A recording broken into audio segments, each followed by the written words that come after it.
It's Sabres. also a great gig for Yarmo if he wants to become a GM again, because if you are the person that fixed the Sabres, no one is going to say, hey, look what Kevin Adams did in Buffalo. We have big news in the non-good team world. Whoa, now. What's that? I just said whoa now. In the not good yet team good loading. team. Yes. Good team loading world. The Buffalo Sabres have hired Jarmo Kekalainen as a senior advisor to the GM. So the former Blue Jackets general manager will serve as an advisor to Kevin Adams. And what that tells me is just like let him do stuff instead of Kevin Adams. Yeah. Or make sure Kevin Adams asked Dad for permission before he does it. At least check Yes. Kevin Adams. Yes. Something. You There- can't right. a check. Yes. That's all I need. Right. And I mean it's all we've been saying all year long. Put more adults, put more veteran presence in that organization. Yeah. Whether it's the front office, whether it's the roster, whether it's the coaching staff. Definitely needs to be the coaching staff. Still plenty of work to do there. Right. So this is a really, really good hire, a really good step. I love it for Jarmo. I love it for the Sabres. I love it for Kevin Adams. This is all good. There's parts of his job that Kevin Adams is good at. It's just that when you're trying to get a team to end the longest drought and playoff drought in the sport, you need to be good at kind of all of it. So I think this hopefully can fill in some of those holes. Yarmo's good at drafting. Mm-hmm. It's kind of Sabres pick 9th. what the Sabres are good at too. Right. I was going to say. So like it's Yeah, kind that's of not really their problem. kind of It's more doubly the down on development. strength. It's the development and like I guess in season adjustment type of thing. But yeah, the development, the culture, the coaching. I think that there's like ultimately we're talking about a lack of leadership here, and I think that Jarmo is a nice piece to add to the leadership stable of the Buffalo Sabres. It's also a great gig for Jarmo if he wants to become a GM again, because if you are the person that fixed the Sabres, no one is going to say, hey, look what Kevin Adams did in Buffalo. They will say, look what happened once Jarmo got there, and then Jarmo gets a job. Like you said, this is good for Kevin Adams. This is not good for Kevin Adams, because if anything goes right, if it goes right, then he just gets to keep his job. Right, and then exactly. Jarmo gets hired somewhere else. Imagine if like we added a third host who like sold 1 million ads and did all these things and whatever. Like, even if we don't really change what we're doing, we make a lot more money. I guess it's good for business, but it's also if this show sucked and we did like 200 that's the views, difference. I don't think the show sucks. If we did 200 views an episode and then we bring on a third chair and suddenly we're popping off with like 100,000 subscribers, people are going to look at it and go, that guy made the show go. And like that's probably true. Like if it, we don't know how true it's going to be, but like you can attribute it to Jarmo showed up and got this thing in order. But how mad would you be though if like that was the situation? My response would be, yeah, but if it wasn't for him, there'd be no show. So like, I like it's you're not going to get any credit if things go well, but you do get to keep your job, and I think that's probably good. And I think this is also important because there's a lot of rumblings about about players not being happy in Buffalo and maybe not being happy with ownership and all that. Like, I think this is a good signal that like they're taking things seriously and acknowledging that things need to change a little bit because they've been saying a lot of that but not doing a lot of that. And I think it's a good sign for some of the players that might be frustrated. Definitely, I'm surprised that they did something. Yeah. I mean, again, they still haven't changed the fucking coaching staff. Really, they kind of moved that Appert around a little bit, but a step in the right direction. We all silly like the mayor.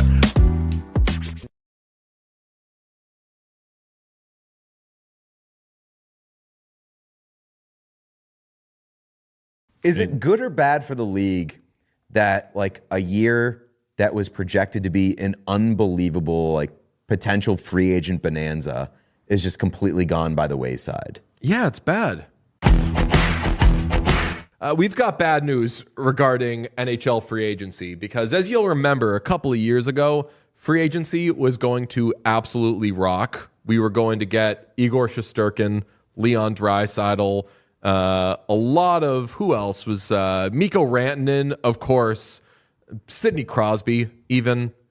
And wouldn't you know it, all those guys signed. And we didn't get fun free agency. And not only did we not get the top players signing, all of the secondary guys signed too. So good luck signing fucking Aaron Ekblad because he was off the board by July 1. And it ended up being the most uneventful July 1. Fortunately, the next year, this coming one, 2026, was going to have Kirill Kaprizov, Connor McDavid, Jack Eichel, so many guys. And with this newest signing of Adrian Kempe, once again, free agency, even into the second tier thing, is fucking canceled. Sean, give us free agency. Oh, there it is with the SpongeBob font. Thank you very much. Check out 2026 free agency. You got to save your money. Don't spend this past off season because you'll want to save it for when all the big dogs are available. Dogs such as Connor McDavid off the board 2 times 12, Jack Eichel off the board 8 times 13.5, Kyle Connor 8 times 12, Martin Necas even 8 times 11.5, Adrian Kempe 8 times 10.62 he signed last night, and then of course the biggest one, Kirill Kaprizov, who damn when you look at that. Oh, Kirill Kaprizov, kind of asshole watch, but also like get what you're worth. Yeah, right. Like, I mean, like the thing is, like Kaprizov had the Wild in a similar situation as Kempe had the Kings, and he took advantage of it, and Kempe didn't. And whatever opinion you have on that, you can have. But like the Wild needed to re-sign Kirill Kaprizov. Like they needed to keep him. I agree. And the Kings absolutely needed to keep Kempe. Like they needed to, especially with Kopitar leaving. What would that team be if he hit free agency? I know. The best part about this list is that, like I said, similar to last year, like Jake Wallman's locked up. He's not going to be making it to free agency. Some of these second, third, fourth tier guys are locked up. So like, let's look at the remaining top free. Like this is the top free agents. After all of the save your money for 2026. The best free agent, I think, was probably Artemi Panarin. The like best player of all these guys, Artemi Panarin, who's going to be 34 on July 1st. Rasmus Anderson, for all intents and purposes, probably the apple of the free agent class at this point. I would honestly 29 be years like old, or kinda Alex shocked Tuck. if Rasmus Anderson hit free agency because I imagine that some team is going to trade for him Traded and signed. extend. Yeah. And Alex Tuck maybe might be the best guy. Or Mike Matheson at 32 years old. And I'm not kidding. I didn't put this there as a joke. I really think John Carlson is probably who's going to be 36 years old. But he won't be there. He'll sign. Probably. I mean, like, Malkin's on the list. I was going to say. Oh, right. That's on me. Schmaltz. Nick Schmaltz, I think, is going to be the big one because he's having a good season, too. Yeah. Nick Schmaltz. Victor Olofsson, who's Victor like having a to in Colorado. Jordan for, like, Eberle. almost league minimum. Like, Yeah. There's like none of those guys are headliners. Panarin, maybe. There's been talk about like the Rangers want to keep Panarin, but they want to keep him like way less money. They're like, take a deal. So maybe he reaches the market, but like, is he like a showstopper in the mid-30s? I don't know if he shaves his head every day. No, it's going to be a buyer beware Kiefer Sherwood fest. I mean, at this point, we're going to have a Corey Perry sweepstakes. A 41-year-old Corey true. Perry sweepstakes. Yeah, I mean, I'll be honest. Kiefer Sherwood can have whatever he wants. Oh, yeah. If he comes to the Bruins for $8 million annually, I will still be throwing a parade. Max contract's going to be 6 years. So Sign me up. give him a 6-year deal. Yeah, for sure. I would definitely do that. What I'll ask is, like, we have some faith that free agency will return at some point, right? Like, because of the cap going up, teams have all this money, but because they're spending this money now, eventually they're going to run into cap troubles again because the numbers are just going to be inflated. There'll be inflation. At some point, free agency will be back. Is it good or bad for the league that, like, a year that was projected to be an unbelievable, like, potential free agent bonanza is just completely gone by the wayside? Yeah, it's bad. It's bad. You want to have these benchmark dates. You want the trade deadline to be exciting. You want free agency. You want July 1 to be exciting. July 1 this past year was so boring. And if you'll recall, the best free agent, who would we say, Besser or Ehlers? Flip a coin between Ehlers, probably. who is the best one remaining. Besser just stayed home, and Ehlers took a day because he was like, who He cares? took like 2 weeks. We're not doing free agency. Did he take that long? He took a I think long he took a time. couple of I feel like days. he did. I think he took a little I'll never bit. crush. And Like Roslovic took the whole time, but Roslovic was one of the top free agents. And he got nothing. And he got nothing. Yeah. It was boring. It was uneventful. Same with Olsen. Like he took the whole time and got nothing. You have to have something. Yeah. You have to have something. This is bad. Oh, I do agree. Ehlers signed on July 3rd.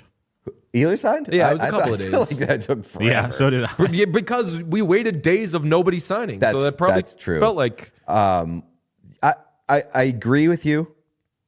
All I'll say is that like I also like it when players stay put. I don't want every player to stay put, but I do like that guys stick around and become ingrained in the fabric of a certain team. I think in a deal situation is a lot of these guys get to free agency, you have the drama, and then they end up staying home. Like I think that's ultimately what we get robbed of is it doesn't where they end up doesn't matter that much, but you want to hear that X team is in on this guy and X team offered this much, but he took a lesser deal to stay home, whatever. Like that's where the drama comes in. I don't think it really matters ultimately where they end up. Yeah, I think that's true. I'm definitely gonna like. I guess I'd rather see it happen this way than the way that it happened last year, which is we spend all this time talking about free agency, and then in the few days leading up to free agency, everybody fucking signs, and then free agency is canceled. At least we know right now, November 17th, that like you don't need to be around in the beginning of July. No shit's gonna happen. all right, what I'm trying to do, and I'm distracted obviously because we're doing a show here, is I am trying to find what does the 2027 SpongeBob font free agency class look like. It looks interesting. I was just looking at it. Cale McCarr, Nikita Kucherov. Where was it? Quinn Hughes, Alex DeBrincat. no. Yeah. Quinn It's Hughes. Cal McCarr, Sidney Crosby, Alex DeBrincat, Arturi Lehkonen, Drake Batherson, Quinn Hughes, Nikita Kucherov, Pavel Zacha, Kyle Palmieri, Jonathan Drouin, Andre Burakovsky, Ryan O'Reilly, Eric Carlson, Chris Kreider, Mark Stone, Teuvo Teravainen, Shane Gostisbehere, Nico Hischier, Justin Brazeau, Dmitry Orlov. There's a lot of like decent names. Okay. As of right now, obviously. Bring it back, please. Havoc says, I think this offseason there could be more trades. Have to see. That's what we also heard last year. I heard like all these trades are coming. There's going to be a second wave of big ass trades. Yeah, like they're going to be trades, but is it going to be enough to make up for the lack of July 1? If you enjoyed this video, please subscribe to What Chaos here on YouTube. You will get everything, daily episodes, player interviews, and so much more. It's all here on the What Chaos YouTube. Hit subscribe. All right, I think they were all kind of landing in the same spot here. Stonks up. We love this guy. Yeah. And having it be part of his lore when like nobody really got hurt. Saginaw Spirit forward and projected top 5 pick Michael Misa has been suspended 1 game by the OHL for shooting objects out of the playing surface. That is a rule. You're not allowed to do it. But as we look at the video, thank you, Sean, this was a teddy bear toss. It was a teddy bear toss at their game in Sarnia where Sting fans were supposed to throw teddy bears to be donated onto the ice. And they did this after, I believe, the Sting's first goal. That's how these things typically go. And young Michael Misa shot them back into the crowd. So he was suspended 1 game because you're not allowed to shoot things off the ice. Incredible to see a player was suspended for that and then looking up what was that. I don't want someone throwing things off the ice and shooting things off the ice. What was it? Was it just a party of teddy bears and he was pissed and he wanted to end it? I will remind you, this is a projected top 5 pick in the NHL draft. Misa unsportsmanlike, Jar Jar Binks. I have seen that movie. That's the only Star Wars movie I've seen. I've seen it twice. Misa called Michael Misa. And that's talking to teddy bear. No, yeah, I mean, this is the latest in what is becoming a longer than should be list of OHL suspensions. People get so mad when they see why the OHL suspended somebody. Woke. Soft, woke. You can't even shoot teddy bears anymore. Christmas is canceled because of woke. Where do you land? Like, is a suspension worthy of a guy being like clearly not good behavior? I think we can say terrible behavior. I love that he did it. Has to be suspended for it. Really? Being suspended for it makes it even better. Draft stonks up for me. I don't think that he has to be suspended for it.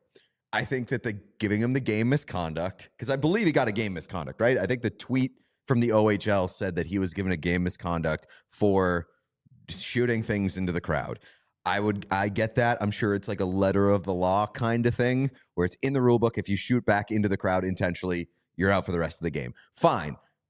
Suspending a guy for that, it seems a little crazy to me. Did get a game misconduct. Okay. It's better fine. for street cred. It's better. It's better for the story. This guy famously is a top 5 projected pick. Someone replied to one of our we posted the video, and I'll get through some of the responses because there were a lot of comments on it. One of them was, Buddy just destroyed his chances of first overall. Now he's in Shane Wright territory. Not for me. This guy has great numbers in the OHL. I believe he's playing mostly left wing. 25, 24, and 49 in 25 games. That's a monster performance, although OHL, it's kind of easy to go off if you're a really good player. He's 6'1", 185 pounds. His stonks for me, in the day and age of, we need those Florida Panthers type guys, to the moon, baby. I'm getting a OHL jersey. Respectfully speaking, the list of things that we've known general managers to overlook for talent and young players, you think that a NHL general manager is going to be like, absolutely blacklisted this person, he cannot be on our team because he flung a teddy bear into a crowd? If anything, once. it's the other thing, though. What I was just saying, like, where do we get a Sam Bennett? A Matthew Tkachuk. Where's our Matthew Tkachuk? Like, we this want guy some of hates those teddy guys. bears. This guy does not like losing. Yes. That type of shit. That's so true. Yeah. All right, so let's do That's so Tankathon. Sean, as we're doing that, give us your thoughts on this. Well, what I was going to say is I saw someone mention this on Twitter. Like, potential spin zone is that he was doing it so people had more opportunities to throw bears onto the ice. That is absolutely not what he was doing. You see the stink that he was putting on some of those I know. teddy bears shot back into crowd? But that Absolutely would be, not. but I mean, potentially if that was his intent, good guy. Okay, top 6 right now in the NHL draft. You got Chicago Blackhawks, Nashville Predators, Montreal Canadiens, San Jose Sharks, Ottawa Senators, and Anaheim Ducks. Is there a team on that list that stands out to you as a should make sure, even if they take them a pick or two early, make sure they get that kind of competitive nature in their room? Because I'll tell you what, it starts at the top. Blackhawks. I was just gonna say Bedard, Bedard, this the little pissiest line in the NHL. That would rock. Oh yeah, I did want to talk. Don't Connor fuck with Bedard. them. Connor Bedard is like ramping up his pissiness, and I like it. You don't like it, but I like need it. like a little, like 15% less of it. But I also understand it because hockey is literally all that Connor Bedard. I guess sports in general, all Connor Bedard we know him to care about. Yeah, So I can imagine that like losing all the time and not being productive and not producing to what he holds himself to, that weighs on Connor Bedard, and he's having a hard time right now. Natalie sends a super chat that says he went Grinch mode. Whoa, a big super That's chat. a big super wow, chat. Natalie, you are the Natalie absolute comes best. in here and throws grenades. Like every once in a while, she just on the table. We love it. appreciate you. What other teams? Chicago, Nashville, Montreal, San Jose, Ottawa. I mean, I would Ottawa. love Tkachuk and kind of Tkachuk's America type player. Yes. I do want to get into more of the comments because the comments are incredible. Yes, We put other some of them here. comments include the gall of this young man to shoot a teddy bear back into the crowd. Perhaps the OHL should see if the teddy bear toss is something needed going forward as to prevent acts like this and the delays taken. If successful, hot dog nights are the next to go.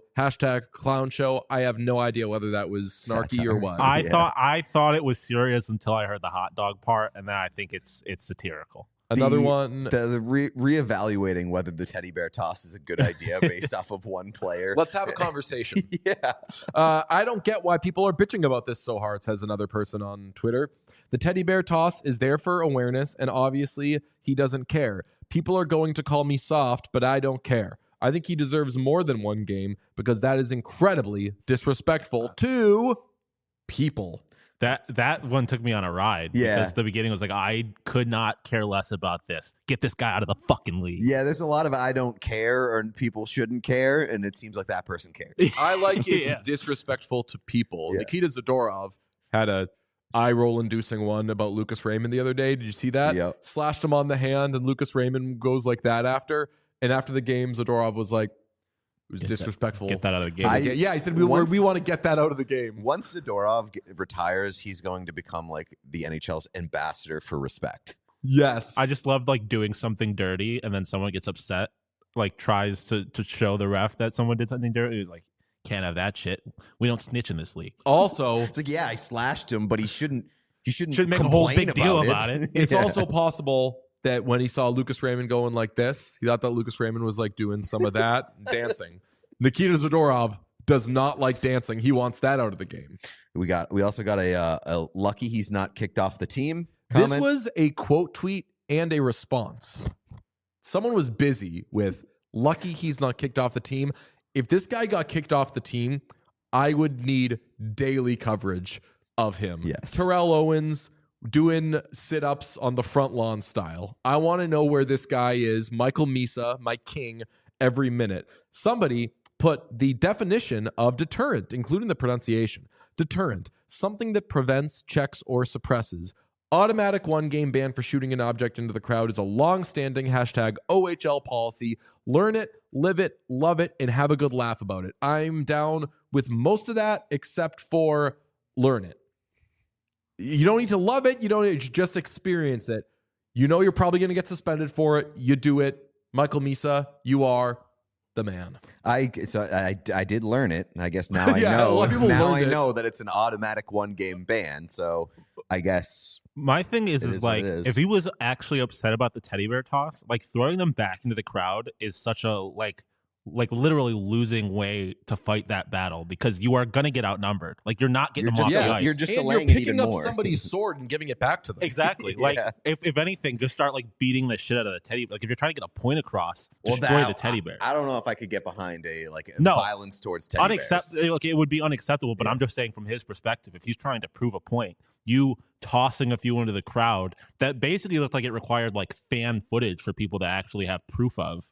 Like I don't think you're really proving any points there. Another thing I'll note on Michael Misa, much like Connor Bedard, exceptional player status. Oh, that's huge. That's not for everybody. They It's don't only just for the exceptional. They guys. don't just dole that out. So this guy, I mean, he's my number one. I love him. I want to get him on the show. I don't know if Kill to have him on the Buffalo Sabres. oh yeah, so Like, the Sabres somebody could that use him. comes in and is just like one of my favorite memories from the Sabres is when Jack Eichel scored while the Leafs were there and he like punched the glass at the Leafs fans. Like I want this guy, fuck the other players. I want this guy to hate anybody that's not behind the Buffalo Sabres. All right, I think they were all kind of landing in the same spot here. Stonks which up. we love this guy. Yeah, so- and having it be part of his lore when like nobody really got hurt, and like having this be the part of the Michael Misa story is awesome. Yes. And it's so important to me.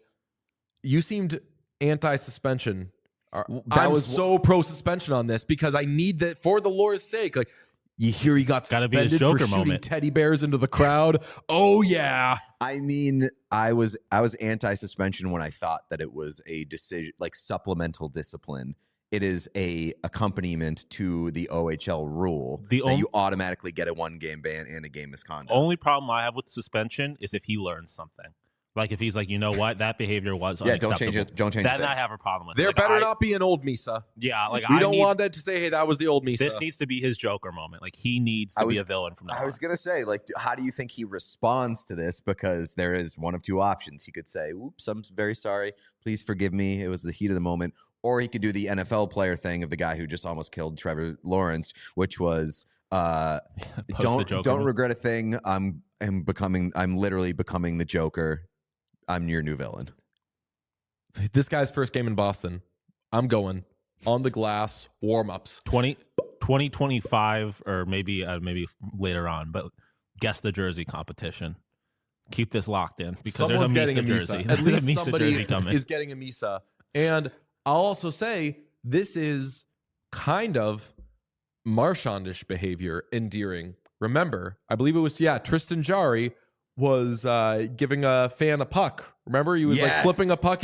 Marchand just skates by and just like knocks it down, takes the puck away. Respect it. And also, someone mentioned a Shane Wright thing. Like, if I honestly would kind of like this to hurt his draft stock, because if we get a moment of him like staring down some GM for passing on him, well, like really because leans of the into teddy bears, yeah, like I'll leans fucking into the show villain you. thing. I mean, if he turns out to be an exceptional player in the NHL level, and like you can make the argument that 2 or 3 teams passed on him because he once launched a teddy bear. Perhaps one of the funniest hindsight things in hockey history. Yeah, absolutely. And now no matter what, if this guy doesn't go first overall, we get to say, well, why'd you pass on him? Was it the teddy bear thing? And we already said, was it the teddy bear thing? That's what the thought that's out there. That's what everyone's going to think. So you better not pass on this guy and let him be good. This guy is now firmly in Gunnar Wolffontein territory. I just hope that this kid is like a good kid. Like, because if this is just like a look into him just being a complete shithead, then it's going to ruin it. But I hope he's just like had a tough moment and he's like generally a good person with a little bit of an edge. Somebody said he should start embracing the teddy bear imagery. Famously, I have a shacket that makes me look like a teddy bear. Should he go to the draft all kind of like Sherpa'd out? Instead of the Joker, he goes full Batman and embraces his biggest enemy, his biggest fear, teddy bears. This is Blackhawks, get the first pick. Draft Michael Misa. Do the right thing. Do the right thing for America. Well, no, I don't think we want the Blackhawks to get like the 3rd pick so he can end up on the Blackhawks and we get the narrative. Yes, that's true. We don't want him to go number 1 overall. He is he's number 1 on our board. He's number 3 on the board, number 1 in our hearts. No, but he's number 1 on our, like we're pounding the board, table. Yeah. We're saying, don't you pass on him so we can act spurned. He needs to be spurned. Someone's got to spurn him. Good Michael Misa talk. We're in. Good. Stonks up. We all agree. Stonks very up. We all silly like the mayor.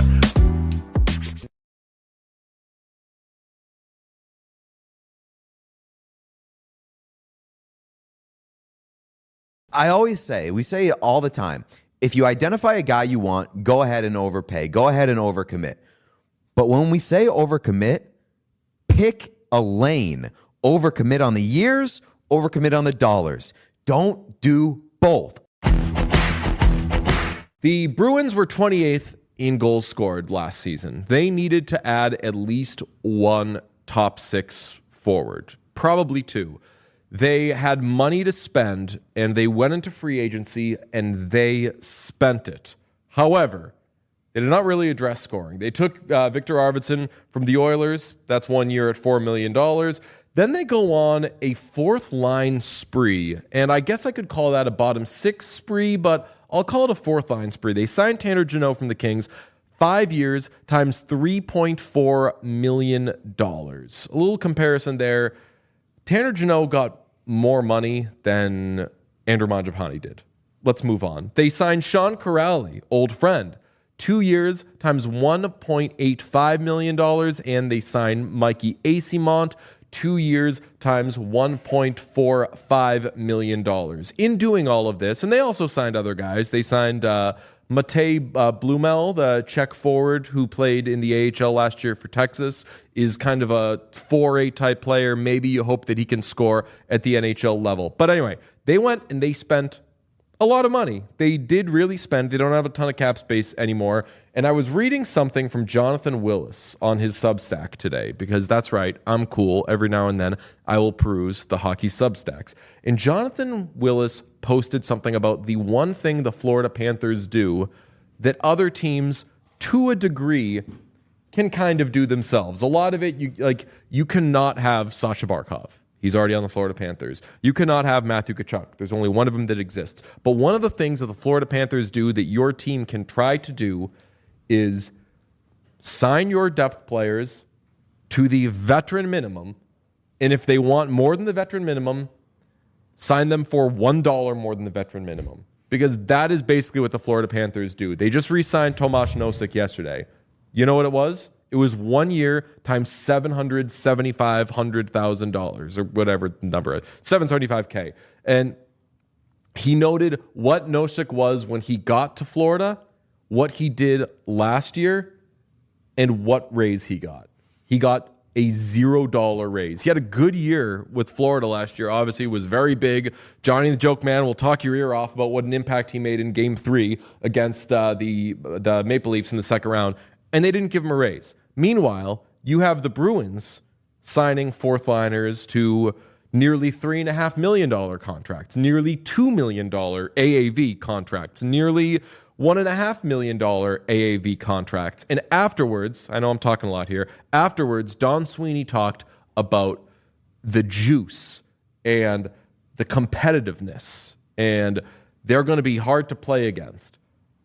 I think Don Sweeney knows the Bruins stink, and they're not going to be good. So he didn't even try, seemingly, to get top six help. They added one. I told you they were 28th in goals scored. They added 10 goal scorer from last year. 10 goal scorer from last year among a million guys they signed. Yeah, I mean, all the signings are not exciting. The Arvidsson trade, not exciting. The only one that I'm going to lose sleep over is the Tanner Jeannot signing. And it's just, that signing is so unnecessary and so fucking stupid. And like, that's not me saying Tanner Jeannot sucks or saying I don't want Tanner Jeannot on my team. Tanner Jeannot is a fit for the Bruins, and he's a useful bottom six player. But you do not need to give overterm and overpayment both at the same time to these bottom six fourth line profiled players. Tanner Jeannot scored 24 goals and 41 points in 2021-22 for the Nashville Predators, and he has been overvalued by 3 separate teams since then, and he has not delivered since then. Since then, in 3 seasons, he has a combined 20 goals and 25 assists. The Tampa Bay Lightning massively overvalued Tanner Jeannot. They traded a first-round pick, a second-round pick, a third-round pick, a fourth-round pick, and a fifth-round pick in one of the worst trades that we have seen in the last decade in the NHL. And then the Bruins go out, they give him 5 years, which is more than he should get, and they give him $3.5 million, $3.4 million per year, which is more than he should get. The AFP Analytics, who we always cite as the most accurate projection model for contracts in the NHL, projected that Tanner Jeannot would get 2 years at $1.4 million per year. So he gets 3 more years and $2 million more per year to come to the Boston Bruins. And I always say, we say it all the time, if you identify a guy you want, go ahead and overpay. Go ahead and overcommit. But when we say overcommit, pick a lane. Overcommit on the years, overcommit on the dollars. Don't do both, especially for a player who is going to be in your bottom 6 who profiles as a fourth liner. Those are replacement level guys. It is unbelievable that they keep fucking doing this. It's not an isolated incident for Don Sweeney and Cam Neely. They do it all the time, whether you want to make the commitment about, or the comparison to David Backes, whether you want to make the comparison to Matt Bolesky. They constantly overcommit to these bottom of the roster guys, and it doesn't kill you, but it makes you a worse team because it hampers things that you can do down the line. Okay, they overpaid on term and the whole thing by 2.5. I did the math. 3.4 divided by 1.4 is 2.42. And 5 years versus 2 years, that is 2.5 times what he was projected to get. The fact that other teams have overpaid for him makes me think that he probably had offers that were kind of crazy like that. But what do we say when there's a crazy offer? Like, I remember saying this about the Bruins in 2015 when they reached for Zach Senyshyn, and they had intel that somebody was going to take him in the first round. Let them take him. Yeah, right. Let somebody else make the mistake. If you like a guy and you think that someone's going to reach for him crazily, do you like him more than everybody else? Because there are other things that you can do with that. And the fact that I would get this more if they signed him for this money at 3 years, because they figured, you know what? We're going to stink. We're not going to win a lot of games, but we need to give some sort of good product, and we need to make it so the young players that we have coming up learn how to play the game the right way and they don't hate their lives. But you think you're going to be like this for 5 years? And yeah, the cap's going up. So $3.4 million for Tanner Jeannot. Like, I'm sorry, I can't have this conversation 2 weeks in a row. We just had it with Trent Frederick, and that's still not a good contract. We have to have it again now with Tanner Jeannot. Guys, read the thing from Jonathan Willis, and it's not, people aren't going to enjoy it if they don't like to hear the TAX word, because part of why the Panthers obviously can pay guys the veteran minimum is because the veteran minimum there is a lot more than the veteran minimum somewhere else. But like, wouldn't it make sense to pay the worst players on your roster the lowest money you can pay them? Wouldn't it make sense? Like, has anybody worked for a company? The people at the top make the CEOs or whatever make millions of dollars. And then the people, I used to say it all the time in our field, that there was no such thing as like a $50,000 journalist. There was someone either making $100,000 or there was somebody making $20,000. Yeah. And that's not good, but that's just how that business could be. You can't pay your top guys $1 bajillion and pay your bottom guys $5. Yeah. I mean, somebody in the chat says Saravalli reported that 13 teams were after Jeannot. I believe it. Great. Don't get into a bidding war for Tanner Jeannot. Get into one for Brock Besser. Right. No problem even there. that, like, I wouldn't love it, but like, he's a more impactful player than Tanner Jeannot. And I'm going to root for Tanner Jeannot. Like, I want Tanner Jeannot to be good. My problem with it is that they overcommitted, and reclamation projects should not be expensive. Reclamation projects should you taking a flyer or pick a lane. Like, reclamation projects should not be expensive, and it's just they shouldn't come with this much risk. And that's my problem with it at the end of the day. And it's just, it annoys me that now Tanner Jeannot is going to be like this guy who everybody fucking hates because Don Sweeney or Cam Neely gave him a bad deal. And a lot of people are killing Don Sweeney for this. I really think that this is a Cam Neely thing because, again, it is a problem that keeps happening over and over with this front office. And Cam Neely has to sign off on these deals because he is Don Sweeney's boss. And if Don Sweeney had struck out on a few of these deals before and Cam Neely didn't like how they worked out, probably wouldn't sign off on this one. So I feel like it is a Cam Neely decision to keep going after these players. Maybe I'm wrong, but I feel like that's the case. I mean, one of these two people was a undersized, puck-moving-ish defenseman, and one of them was a power forward. So who would you guess is saying, get me that guy who's going to drop the gloves if he needs to? You know what doesn't happen anymore? The gloves getting dropped. You know why we talked so much about the beginning of that USA-Canada Four Nations game? Because it was something that doesn't happen anymore. We got to see it, and it was very exciting. And then, like, it happened in Four Nations. Who won Four Nations? The team that didn't want to do that. Yeah, the team that didn't go on the media tour afterwards because they got in the fights. Like, yeah. That's just... But it's an important element to have, and that's why I think that Tanner Jeannot is a useful player. I think that you do win that way by being nasty, but you win that way by not spending a ton of money on it and not overcommitting to it, and then also having the guys who score at the top of your lineup, and the Bruins just don't have those guys right now. But this is still what I will say in defense of Don Sweeney is he knew that he wasn't signing anybody who scores goals. He knew that. Why, though? Why did he know that?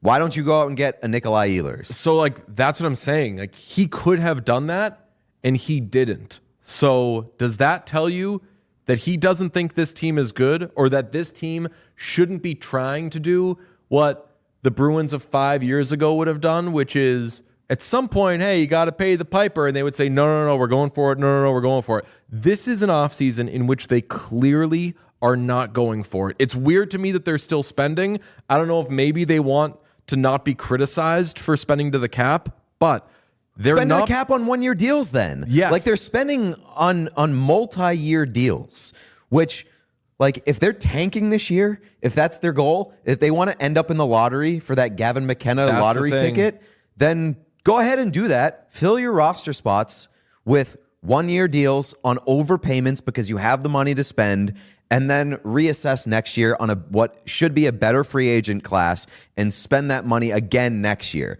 But to give out a 5-year deal and 2 years to Sean Corrali, 2 years to Micah Easima, like, this money is staying on your books. I think that they are doing what you just said, which is they know that they are not going to make the playoffs. They were the second worst team in the Eastern Conference last year. They know they're not a playoff team. And it makes me wonder what's going to happen with some of these guys that they do have signed. Like, at the deadline, are they going to say, like, hey, does anyone want Elias Pettersson or Elias Lindholm or some of these guys that they do have signed for a while? Because this draft does have Gavin McKenna. It does have Ryan Robrick. It does have Keaton Verhoff. Like, this next year's draft is the one that supposedly is going to get you star players. And I think that it is risky business to just shoot for that, because they kind of did that this year down the stretch and they ended up with the 7th overall pick. But I think they are so much closer to getting a top 3 pick than they are to being a playoff team. But I just think, so I think that's what the strategy was. I think it was, we're not going to make the playoffs. Let's not sign anybody that it could age badly, and then we're going to be stuck with that. So if sign the one I can't excuse, obviously, is the Jeannot one. Right. And, like, honestly, up to that point, kind of liked what Don Sweeney was doing. Like, the low risk flyer on Victor Arvidsson, who could help you. Like, he's not going to shift the balance of your top 6, but he's a player that you can plug into your top 6 and see in improved results. See if he scores goals, and then you can trade him at the deadline, and then you gave up a 2027 5th-round pick to get a 2026 2nd-round pick or something like that. Right. And the rest of the deals are just like, they're survivable. But again, the one that you can't excuse is Tanner Jeannot. And, I'm just exhausted. We all silly like the mayor.